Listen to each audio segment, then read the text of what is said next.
Okay, we are live. Hello, good evening, and welcome back to the Law Entrance YouTube channel. My name is Govind Singh, and today's class is about Introduction to Logical Reasoning. Now, we're talking about CLAT 2026 and, of course, ALA 2026 and other law entrance exams as well. And logical reasoning, as all of us know, forms a very crucial aspect of these law entrance exams, forms a major chunk of these exams, and the logical reasoning which you would study would be applicable not just in the logical reasoning section, but also in the legal reasoning section, also in the English section, also to a certain extent in the GK section. Because if most of you must have seen the paper of CLAT 2025, most of the questions were more of reasoning questions rather than GK questions. The answer were there in the passage, and if you were good at reasoning to even a certain extent, then you could have easily found out answers to a lot of questions, right? That being said, logical reasoning section is something which takes a lot of practice in order to be good at. Now, that is certainly achievable if you know the concepts, if you know the theory, and if you practice enough amount of questions either through topic test or sectional test or mock test, either of the ways. Whatever we need to study for logical reasoning, we'll look at in this particular session. We'll look at our approach on how to tackle the section of logical reasoning, how to score maximum marks in logical reasoning, and everything around that, whichever you need to know about the logical reasoning section for CLAT 2026. All right, so let's begin this particular session. Let's look at the agenda for today's session. What are we going to do? We are primarily going to talk about 5 6 different things. First, we'll talk about what exactly is logical reasoning. Why do we even need to study logical reasoning? The second thing which you would study is when to do logical reasoning in a mock test or in the actual exam. Should you do it in the beginning? Should you do it in the end? Or should you do it in the middle somewhere, playing on your strengths and weaknesses? So we'll look at that as well. Thirdly, we'll look at how much time should you give to the logical reasoning section, be it in the mock test or be it in the actual exam. Now, these are the two things which you would understand better when you have a better hold of the subject, but we'll still have an introductory discussion about what exactly the logical reasoning section looks like.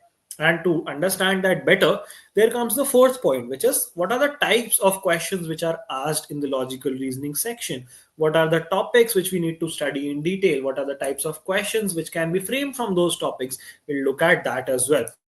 And then, of course, we'll look at how can we be good at logical reasoning? How can we ace logical reasoning like a pro, like an expert?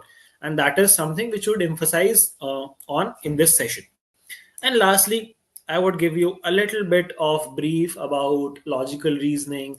What is a logical argument? How is a logical argument structured? Of course, we'll talk about that in detail in subsequent sessions, but I'll give you a very primary introduction to what exactly is a logical argument. So we'll do that as well. And that is the agenda for today's session. I hope you all are equally excited as I am.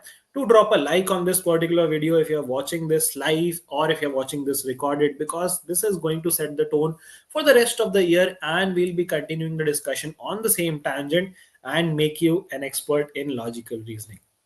That being said, my name is Govind Singh, and let's begin today's first class by discussing what exactly is logical reasoning. When you talk about logical reasoning in common parlance, in a layman's language, logical reasoning essentially means using logic, using your brain, using your critical thinking skills, using your problem solving skills, analyzing a problem, coming to a solution, drawing a conclusion, making comprehension, drawing inferences, making assumptions, and a lot of other things. But at the core of it, what exactly is logical reasoning? Logical reasoning is just applying your brain to a certain problem in order to get its solution. Now, it could be in the form of finding out what is assumed in that particular logical problem. It could be used to find out what is concluded in that logical problem. It could be used to find out what is inferred in that logical problem. And yes, conclusion and inference are different in nature. It could be used to understand whether the argument is a strong argument, whether the argument is a weak argument, or how to strengthen a particular argument, or how to weaken a particular argument, or what could be the course of action in a particular argument, or what could be a cause for a particular argument, and what could be its subsequent effect, what could be an assertion related to the argument, and what could be the reason behind it. So, these are multiple different topics which are entailed in the subject of logical reasoning. But logical reasoning at its core is just applying your brains and solving a problem. That's exactly what it is. You just need to analyze a problem based on what? Based on given facts, based on given data, based on given evidence. And then you use your own wise judgment. You use your skills of logical deduction and logical induction. Yes, these are different. Logical deduction and logical induction are a little bit different. We'll get to these intricacies in the subsequent classes, of course. But these are couple of methods which we use in order to process this particular facts and data and come to certain conclusions, come to certain inferences, and define a certain course of action, whatever the requirement of a particular question or topic is. Now that we have established what exactly is logical reasoning, let's look at the next aspect. How exactly is logical reasoning framed in the CLAT exam? Now, when we talk about CLAT 2025, CLAT 2025, all of us know, had a surprise where it had one question of analytical reasoning as well. Although that was something which was different from the trend which was continuing in the CLAT 2024 paper or the 2023 paper. Usually they had done away with the analytical reasoning part, but this year saw a surprise and you had a puzzle, a circular arrangement puzzle in the logical reasoning section.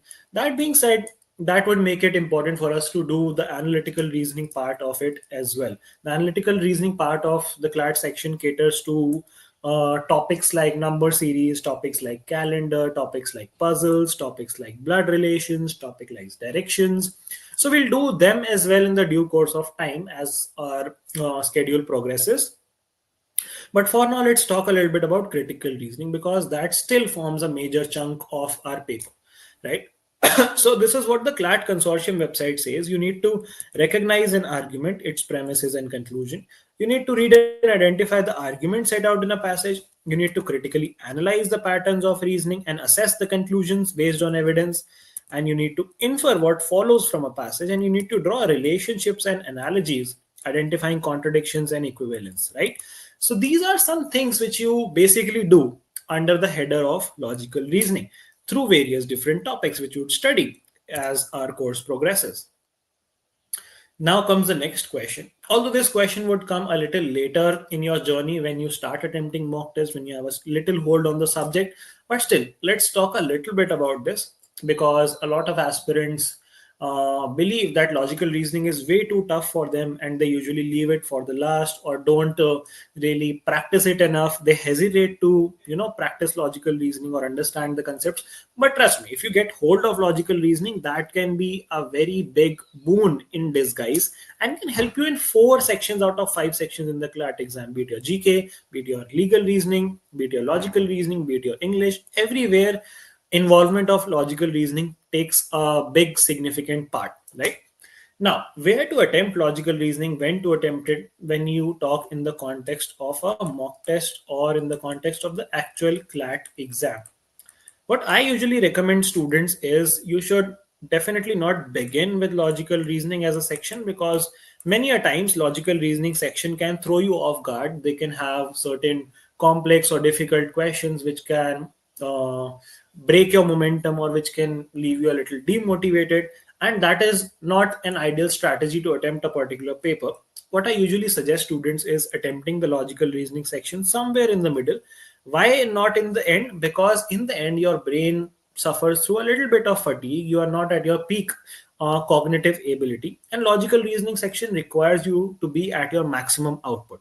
So looking at it somewhere in the middle of the paper makes the most sense as per my understanding, but this again is contingent on your particular strengths and weaknesses. If you feel that logical reasoning is your very big strength, then you can possibly take it a little earlier. If you feel that this is something which you are uncomfortable with, you can probably defer it to a little later, but definitely not the end. So that would be a basic approach as to how to attempt logical reasoning in a mock test or in the actual CLAT exam or the ALET exam or the SLAT exam and so on. Right. Now, talking about how much time should you give to logical reasoning section in a particular mock test or in the actual CLAT exam. Now, when you look at the pattern, logical reasoning usually involves 24 questions out of the total 120 questions in the CLAT exam. correct? Now this year what happened was there were 5 to 6 questions on analytical reasoning, which left only 18, 19 questions for actual critical reasoning. Now when you have 24 questions, what do you think is a good time to devote in order to solve them effectively? I would say definitely somewhere in the range of 20 to 25 minutes is a good timeline to devote to the logical reasoning section. If the questions are moderate and not very lengthy, if the questions are lengthy, this would go on till 26 or 27 minutes as well. If the questions are more doable, more easier, you would probably be done with it in 20 to 22 minutes. Now, this is assuming the fact that there are no analytical reasoning questions involved, like the trend has been in 2024 or in 2023 or in 2022. But if it involves analytical reasoning questions as well, which we'll discuss later, then probably you would have to allocate a couple of more minutes, because these calculative questions take a little bit of more time, but they're equally rewarding, because once you solve the puzzle, then you can answer 5 6 questions very quickly. So it's more or less the 1 minute per question sort of a theory in the logical reasoning section, and that is a good benchmark to look at. If you give 1 minute per question, that is a good approach to solve the logical reasoning section in the CLAT exam. Okay, now looking at the structure of the paper, we see that usually there are 4 passages, out of which 24 questions are based. 2025 was a little different from the trend, where, as we discussed, there was an analytical reasoning passage as well. So you have to take that contingency into question now that we know that CLAT can throw that sort of a surprise. So we'll prepare for that accordingly now that we are preparing for 2026. And we'll form a strategy which takes into consideration the possibility of more questions of analytical reasoning as well. But for now, if we assume that all the 24 questions would be critical reasoning based, a good amount of time to devote would be somewhere between 20 to 25 minutes, as we previously discussed. You all know the pattern of the paper: 24 questions of English, 28 of GK, 32 of legal. This year there were 6 passages instead of 5 in the legal reasoning section. And of course, 12 questions of quant based on 2 caselets. That makes it 12 questions, 20 odd passages, and more than 11,000 words. And what does that tell you? That tells you that you need to have a very good reading speed as well.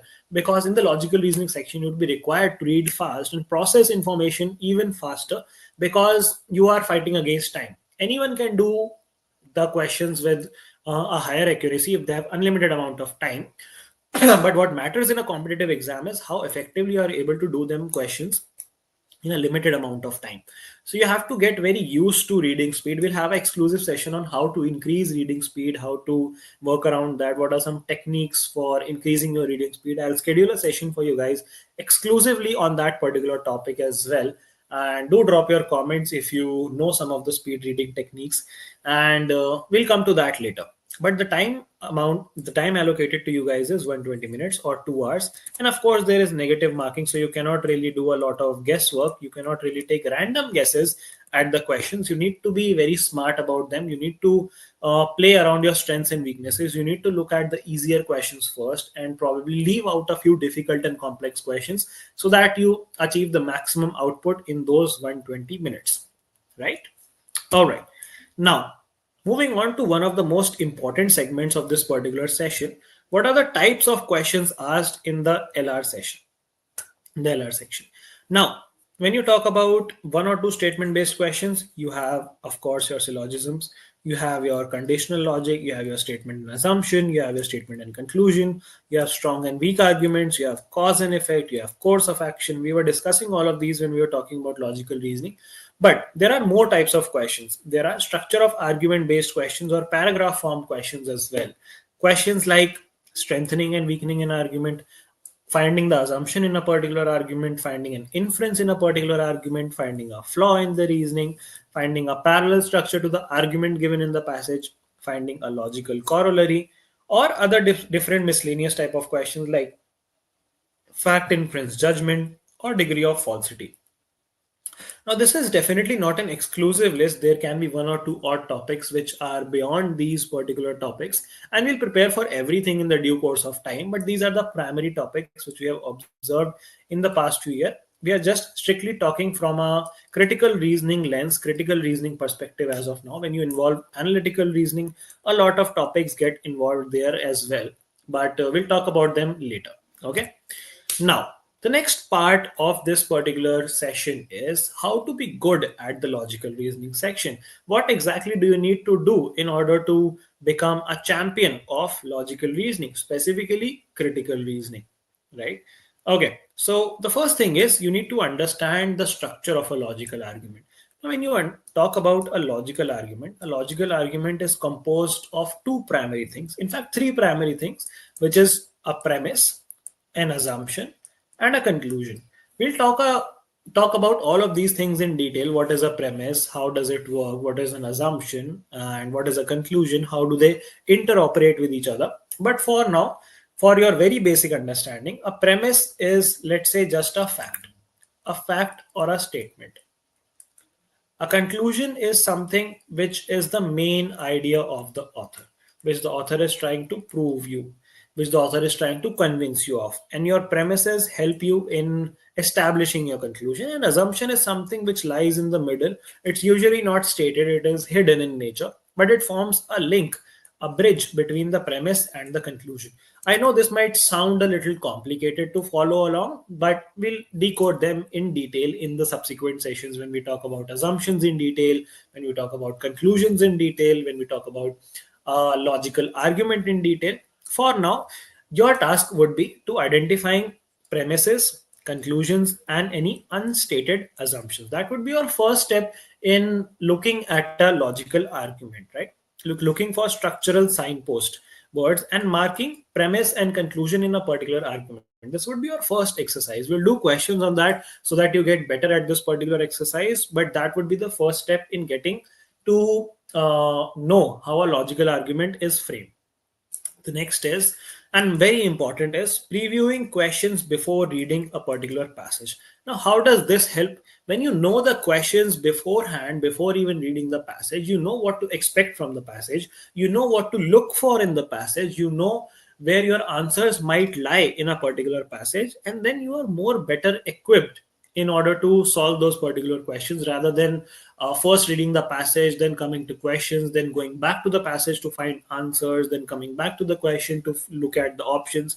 That is an approach which takes a lot of time and also reduces your efficiency. So the approach which I would be teaching you guys and which you will be following along is looking at the questions first and then looking at the passage if it's a lengthy passage. If it's a very short passage, 3, 4, 5 lines, then it makes more sense to read the passage first and then looking at the questions, right? But if it's more than 4 or 5 lines, then it makes more sense to read the questions first and then come back to the passage. So that is very important. That is the second point. The third point, another very important point, is looking at paraphrasing passages, point or main idea using one verb or one word. That is, whether a particular paragraph explains something, whether a particular paragraph criticizes something, whether a particular paragraph is comparing something with something else, whether a particular paragraph is drawing a contrast with something else. Now, what I want to convey here is when we read a passage, we do not really read it with a point of view of understanding and critically analyzing it. What I want you to think about is when you read a particular passage and you read one paragraph, you should stop there and think, what is the author exactly doing here? Is he comparing something? Is he explaining something? Is he criticizing something? Is he contrasting something? That would help you develop a critical thinking ability, and you would be able to answer your questions in a much more effective manner because you have understood the crux of how the author is wanting to convey his idea or ideas.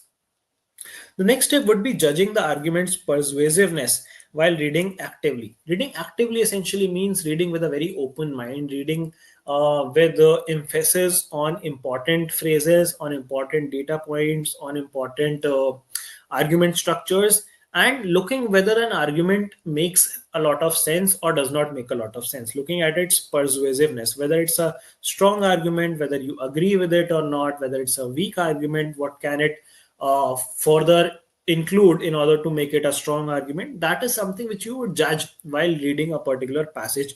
Now, after a lot of practice, once you have gone through this exercise multiple times, you would start doing this subconsciously as well. You would not have to put in a lot of conscious effort in doing this particular exercise.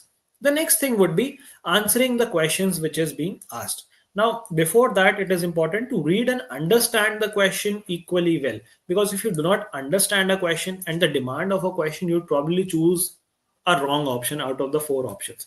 When you understand a question and answer the question which is asked based on the context given in the passage, you tend to increase your accuracy to a greater extent. Now, the next thing would be pre-phrasing your answer. What do you mean by pre-phrasing your answer?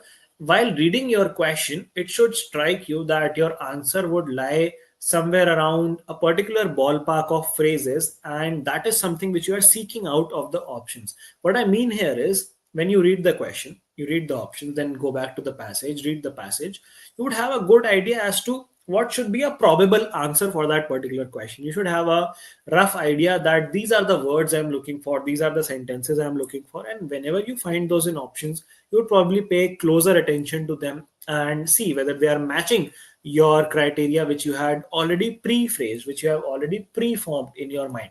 And then that would always increase your accuracy in logical reasoning.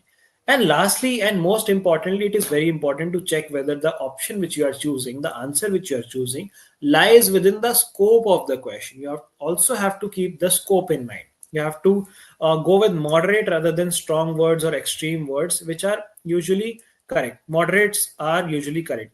Words like only, words like always, words like never are extreme words which are rarely correct as option choices because they qualify the option to a great extent. They narrow down the option to a very extreme end, which usually makes the answer to be a wrong answer.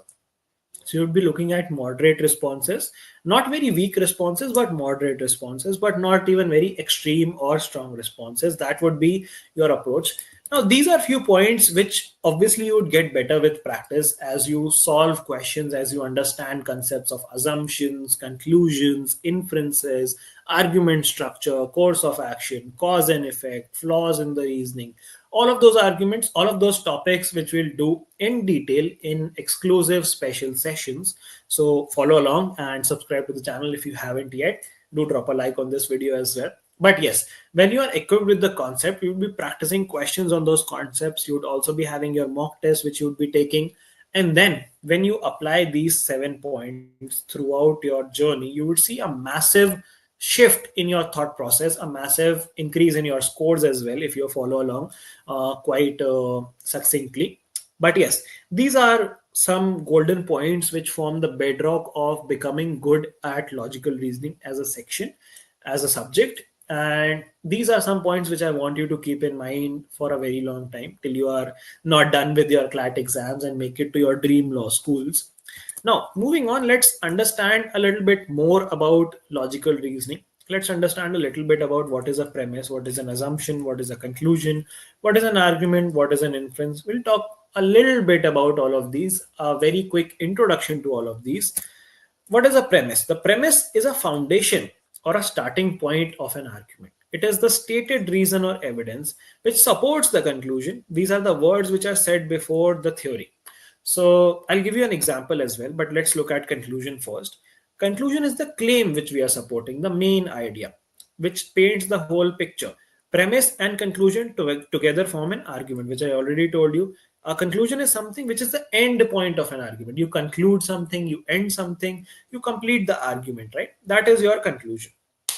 Now, let's look at an example. Govind studies a lot for the CLAT exam every day. Therefore, Govind has a better chance of cracking CLAT. Now, can you guys identify what is the premise here and what is the conclusion here? Conclusions can also be identified using certain keywords like therefore, consequently, henceforth. These are some indicator words which tell that, okay, now a conclusion is coming. But when you look at this particular example, you see this is a factual statement. This is an evidence. This is a premise essentially, which is provided that Govind studies every day for the CLAT exam. And on the basis of this statement, on the basis of this premise, what am I concluding? I'm concluding that therefore, Govind has a better chance of cracking the CLAT exam. So this would be my conclusion. Let's look at another example. I can see a lot of dark clouds in the sky. Thus, I should carry my umbrella. Simple. This is the premise. This is the fact. This is the evidence which we have. And this is the conclusion which we have, that therefore I should carry my umbrella. Another example, Goa has a beautiful scenery. Therefore, it is tough for people to concentrate on work in Goa. Now, Goa has a beautiful scenery. This is a fact. This is a premise. And the conclusion is it is tough for people to concentrate on work. As simple as that. Now, what is an assumption? An assumption is something which is unstated. It is not directly mentioned. It is hidden as an information, but it supports the argument. It is implied in nature. It is underlying within an argument, and it bridges the gap between what, between the premise and the conclusion. Now when you look at the examples which I gave you, let's look at what are the assumptions in these examples. When I say Govind studies a lot for the CLAT exam every day, therefore he has a better chance of cracking CLAT, here the hidden underlying assumption is people who study every day have a better chance of cracking the CLAT exam, right? This is not stated, this is hidden, but this is implied in nature. This is also connecting the premise to the conclusion. Same here. Let's talk about this example. Goa has a beautiful scenery, therefore it is tough for people to concentrate on work in Goa. So what is an assumption here? An assumption is places which have beautiful sceneries make them tougher for people to concentrate on work. That is, beautiful scenery probably distracts people from work. This is an assumption. This is not directly mentioned, but this is something which is necessary to connect the premise to the conclusion. That is when the conclusion would make sense and would be derived from a premise when you have this particular assumption. So assumption is something which supports the argument, which forms a bridge between the premise and conclusion, and it is unstated and hidden. It is implied in nature. So that is the nature of an assumption. Now, what exactly is a logical argument? We already discussed. A premise, an assumption, and conclusion together form a logical argument. Basically, a set of statements with evidence reason leading up to a conclusion. So, evidence reason are your premise, leading up to through an assumption, and leading up to what? Leading up to a conclusion, right? So that is what a logical argument looks like. Very simple, correct? Now, what is an inference? An inference is the most likely explanation which you can draw using given information and your information. It is an information which leads to a generalization, a generalized idea that what might have happened. And to correlate how inference and a conclusion interoperate with each other, how they are different from each other and how they are similar to each other, what you can say is every inference is a conclusion, but not the conclusion. What that means is every inference is a conclusion, but every conclusion is not an inference. There is just one conclusion out of multiple inferences, and but there can be multiple inferences which can lead to the conclusion. A very good example which I often quote is, for example, you are stopped at a traffic light, you're sitting in your car and you hear a loud bang noise at the back. You don't know what happened. What are your possible inferences? Your possible inferences are there could be an accident, there could be a bomb blast, there could be a firecracker, there could be a loud DJ, whatever.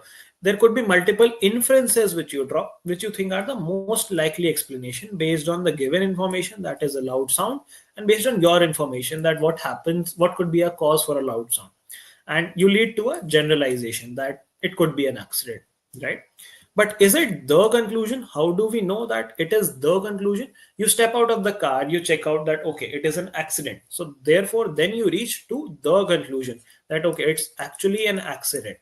But the four things which you thought about are those inferences based on given information and your information. So there can be multiple inferences which could lead to one possible conclusion, the conclusion. And that is what the difference between an inference and a conclusion is. Of course, we'll dive deeper into these topics, talk about them in detail in subsequent classes, also practice questions on them. But for now, your basic understanding should be clear about what exactly is a premise, an assumption, a conclusion, and an inference. And that's all about today's basic introductory class as to what exactly is logical reasoning all about in the CLAT exam. And of course, the other law entrance exams as well. If you guys have any questions regarding to whatever we have discussed today, please feel free to drop them in the comment section and I'll be more than happy to answer them. Do drop a like on this stream as well if you found this helpful, and I would see you in the next session. Thank you so much. Take care. Keep learning. Keep preparing. Bye-bye. Don't forget to share this session with all of your friends and all of your other aspirants who are preparing for CLAT 2026. And Yes, let's begin our journey together. All right. Thank you so much, guys. Again, do drop your questions in the comments. Do drop your like. Do drop your subscribe. Do all of this. You are smart enough. Chalo. I'll see you in the next one. Till then, signing off. Bye bye.